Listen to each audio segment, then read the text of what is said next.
Omni-Man's repentant return in Invincible Season 2 may not be all that it appears, as his Good Samaritan act could be hiding an ulterior motive. Let me know in the comment section if you think Omni-Man could be pulling the wool over everyone's eyes in Season 2. But before I ask my local barber if Omni-Man is nothing but a force for good, He ain't lying. That's good to know, my friend. I'd like to say hello, guys and gals. I'm Nick, and welcome to 30's Feedback. So, the return of J.K. Simmons' character meant the unveiling of Oliver, Mark Grayson's brother. Although Omni-Man's new family life made it seem as though he is trying to move on from his villainous ways, his change of heart after disappearing at the end of Invincible Season 1 was unusually sudden. Omni-Man's sincerity regarding his new, more wholesome view of the universe must therefore be questioned. Omni-Man was absent during the early installments of the show's sophomore run, but reappeared near the end of Invincible Season 2 Part 1.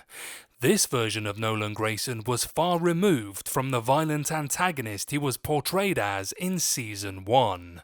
Not only had a placid demeanour taken hold, but his attitude towards being a husband and father also seemed to have been transformed. Nolan has fathered a child with his new insectoid wife Andressa, and their relationship seems to be built on genuine love. However, Omni-Man has used this ploy before with Mark's mother, and his apparent attempt to reform could be little more than the first step in a new evil scheme.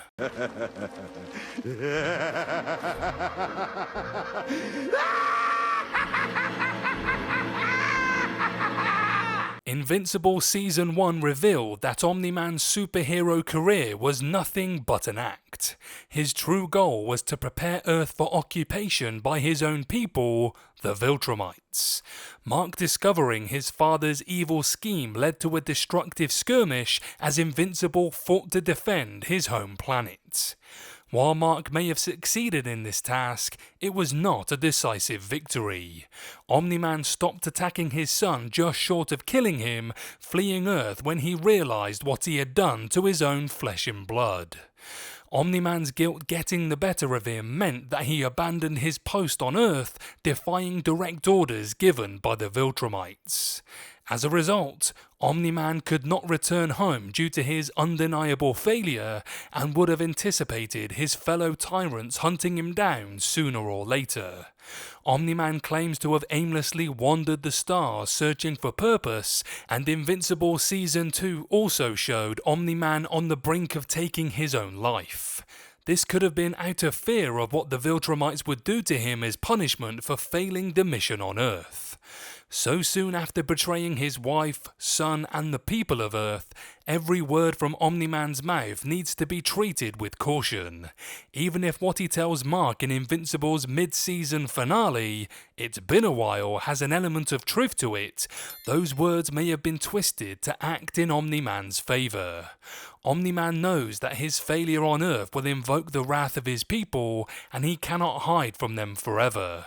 This realization will also come with the understanding that he needs to find a way to defend himself. Omni-Man's new infant son, Oliver Grayson, could be the start of a sinister plan to build an army.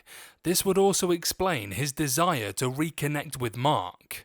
Mark was not originally born to fight alongside his father in battle against the Viltrumite home world, but the context of Oliver entering the fray lends credence to the theory that Omni-Man feels the need to build his own team capable of overthrowing Viltrum.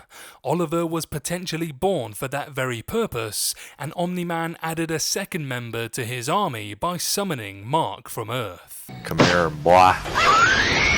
Viltrumite DNA is very powerful and unusually dominant. Therefore, even though Mark is a human Viltrumite hybrid, his power is almost equal to that of a pure Viltrumite. This was shown in the Invincible Season 1 finale during Mark's battle with OMNI-MAN. Although Mark lost, he survived the horrific beating he received from his father.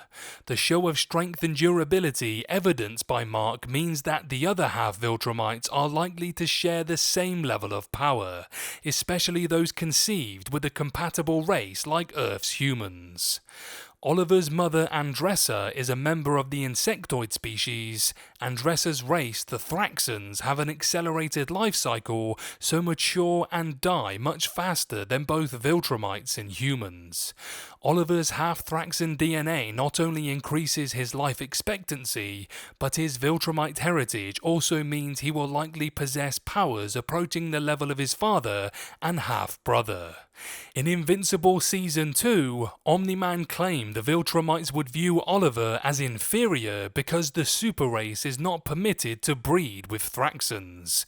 This does not necessarily mean Oliver still won't grow into a capable fighter. As an advanced and near-immortal race, OMNI-MAN's people have strong knowledge of the various planets harboring sentient life throughout the universe.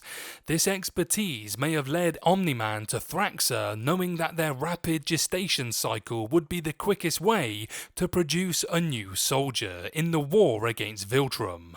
Raising Oliver within a loving relationship may simply be a ruse to get Mark on side upon his arrival.